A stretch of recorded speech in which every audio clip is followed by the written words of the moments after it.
Oi, gente, eu sou a professora Aline, de Língua Portuguesa e Literatura, e eu vim aqui para mais um pouquinho do Maratona Enem. A nossa aula de hoje é sobre elementos de comunicação e funções da linguagem. Vamos relembrar?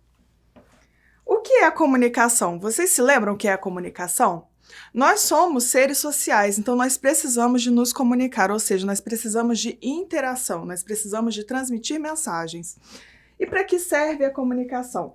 Justamente, para essa interação, para essa transmissão de mensagens, para que possamos nos socializar, para viver em sociedade. E o que é necessário para que haja comunicação? São aqueles elementos básicos da comunicação que todos vocês devem lembrar. Vamos lá? O emissor, ou também chamado de destinador, esse aqui. O receptor ou destinatário, que é aquele que vai receber o quê? A mensagem através de um código, de um canal e com todo um contexto, tá? O código e o canal, o canal é aquilo que faz passar a mensagem, é por onde passa a mensagem. O código é aquilo que a gente utiliza para que a mensagem seja transmitida. Então, por exemplo, eu fiz um sinal, joinha, ok, é um código. Eu escrevi, usei as letras do alfabeto, é um código, tá? E o contexto, claro, precisamos estar contextualizados, tanto o emissor quanto o receptor, dentro de um mesmo referente, dentro de um mesmo contexto, para que um entenda o outro. E as funções da linguagem, gente? As funções da linguagem correspondem a cada um dos elementos da linguagem. Cada elemento tem a sua função. Uma função não anula a outra, elas podem estar presentes concomitantemente no mesmo texto. O que isso quer dizer? Quando eu tenho duas funções no mesmo texto, três funções no mesmo texto, uma não vai anular a outra. A gente tem geralmente aquela que se sobressai, aquela que predomina. Então, observamos o texto. Esse texto aqui tem uma determinada função emotiva, por exemplo. Deixa eu olhar se tem alguma outra. Tem função poética, mas qual que está se sobressaindo? Função emotiva. Por quê? Porque está centrada no eu, é muito subjetivo. Então, qual é a função que predomina? Função emotiva. Vamos ver? As funções são essas aqui. A função emotiva é aquela que está centrada no emissor, também é chamada de função expressiva. É uma função que está centrada no subjetivismo, no eu, tá? Pode ser um eu poético, pode ser um eu dentro de um texto em prosa, não tem problema nenhum, mas é sempre centrada no subjetivo. A função conativa ou apelativa é centrada no receptor, é no você, naquele que está recebendo a mensagem.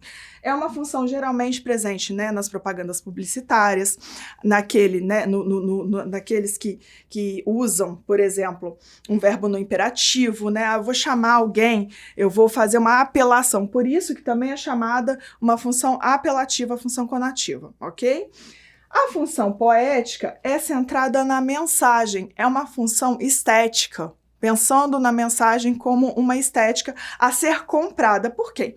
Por quem for ler aquilo, pelo receptor, pelo interlocutor, no caso da fala, ok? E a função metalinguística é o código explicando o código. Como assim, professora? Não entendi. Uma história em quadrinhos. Uma história em quadrinhos tem, elementos que são próprios da história em quadrinhos. Se eu construo uma história em quadrinhos em que eu explico como é feita essa história em quadrinhos, eu tenho uma função metalinguística, eu tenho uma metalinguagem, tá? Porque é o código, história em quadrinhos, explicando como faz uma história em quadrinhos. A função fática é aquela que testa o canal. Quando eu chego em algum lugar, eu costumo falar, bom dia, boa tarde. Quando eu vou ligar para alguém, alô, para quê? Para ver se esse canal ele está limpo, se eu posso passar efetivamente a minha mensagem, se a minha mensagem vai chegar efetivamente no receptor. Então, eu tenho essa parte, das funções da linguagem, que é a função fática, que testa o canal. E, por fim, a função referencial, que tem um nome maravilhoso, que é a função também denotativa. Por quê? Porque ela está centrada no tema, no assunto da mensagem, tá? Ela está centrada no referente, no contexto em que é passada a mensagem. Então, eu tenho que pensar o seguinte, a função referencial é aquela que pensa na informação como um todo. É aquela que né, vai ver se a informação ela está sendo bem passada. Então, é uma função denotativa, por quê? Porque geralmente é livre, né, daquilo que é figuras de linguagem, daquilo que é figurativo, ok? Vamos passar um pouquinho. As características de cada uma, claro, eu acabei de falar para vocês. Vamos lá? E no Enem, como é que vem isso, professora? Vão cobrar no Enem que eu saiba quais são as funções da linguagem, vão cobrar no Enem que, vão me dar um texto e falar qual função da linguagem está presente nesse texto. Não, o Enem cobra a aplicação. Vai cobrar o raciocínio em cima das características dessas figuras de linguagem, tá? Desculpa, dessas funções da linguagem. A professora tá ficando doida agora já.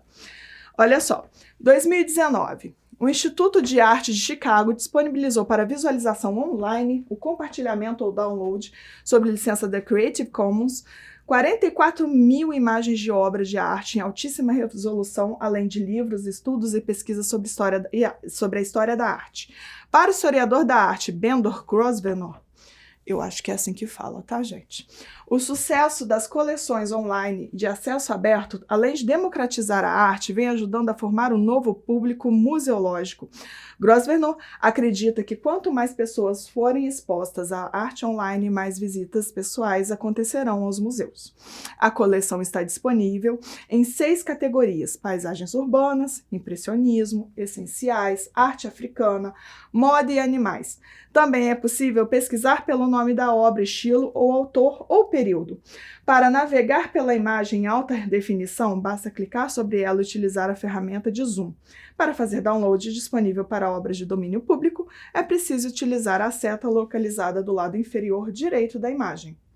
E aí o Enem traz para vocês. A função da linguagem que predomina nesse texto se caracteriza por, além de saber a função, a gente tem que interpretar o que esse texto traz para a gente. Esse texto traz uma informação, né, sobre a disponibilização de imagens que o Instituto de Arte de Chicago, né, traz para as pessoas online, de forma online, tá? E aí as opções são evidenciar subjetividade da reportagem. Vamos pensar o seguinte, subjetividade é a função emotiva. Não rola, tá?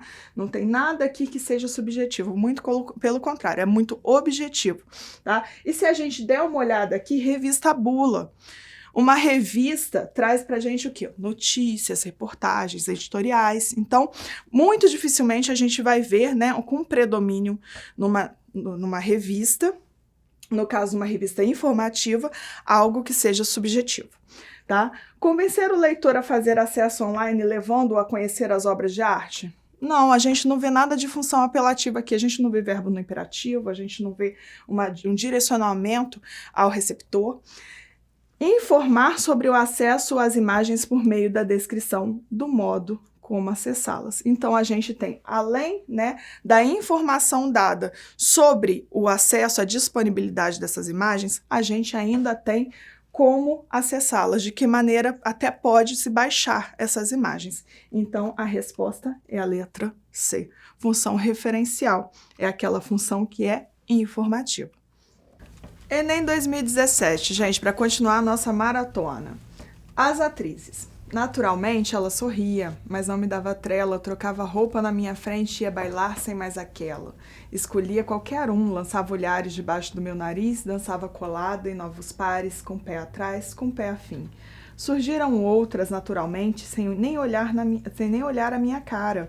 Tomavam banho na minha frente para sair com outro cara. Porém, nunca me importei com tais amantes. Com tantos filmes na minha mente, é natural que toda atriz presentemente represente muito para mim. Chico Buarque.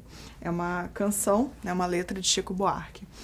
A gente tem aqui as pistas contextuais no enunciado.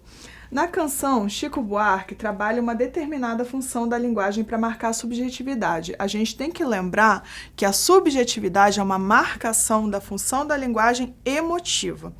Tá? Então, a gente já sabe que aqui, nesse texto, né, apesar da nossa leitura, o Enem já traz pra gente que tem função emotiva. Mas o que o Enem pede pra gente?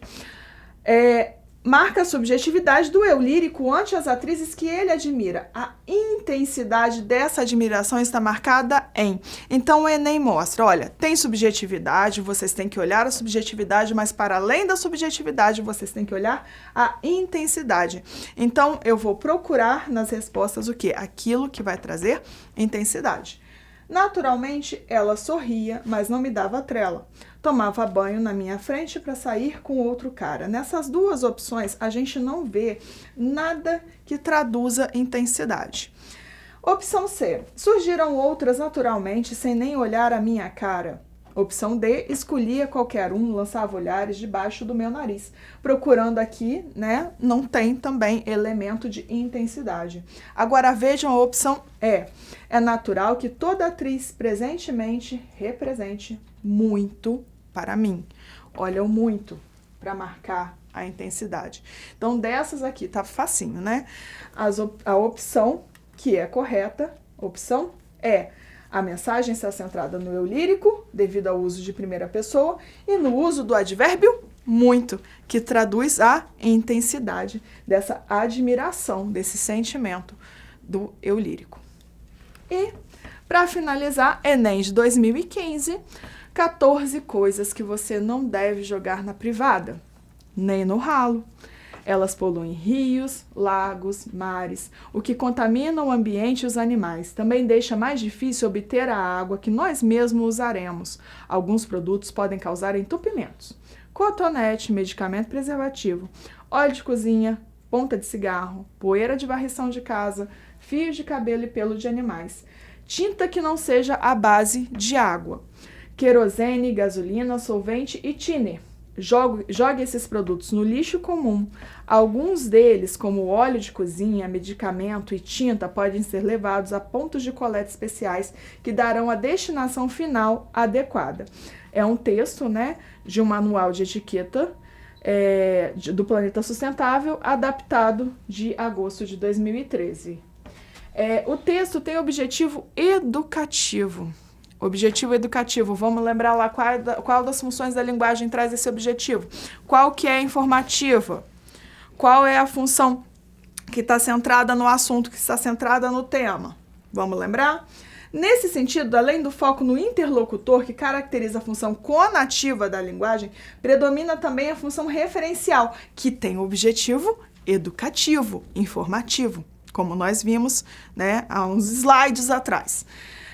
Essa função referencial busca, aqui, despertar no leitor sentimentos de amor pela natureza, induzindo a ter atitudes responsáveis que beneficiarão a sustentabilidade do planeta.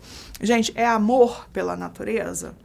Não, né? A gente não tem ali nada que está apelando pelo sentimentalismo do leitor. Informar o leitor sobre as consequências da destinação inadequada do lixo, orientando como fazer correto descarte de alguns dejetos, tá? Então, é informativo? É informativo. Traz as consequências, né? A gente tem que olhar o que vai acontecer se, por acaso, a gente descartar. Olha lá, ó, deixa mais difícil obter água, tá? Os produtos causam entupimentos, então eu já posso ir lindo e diretamente na letra B, tá? Porque a gente tem a informação da função referencial, tá? E as orientações que são dadas ao leitor, né, que tem a função conativa da linguagem, porque são centradas no receptor, elas estão centradas e contextualizadas com o tipo de comunicação, que é o quê? Orientações para que não se descarte inapropriadamente o lixo, ok? Acabamos.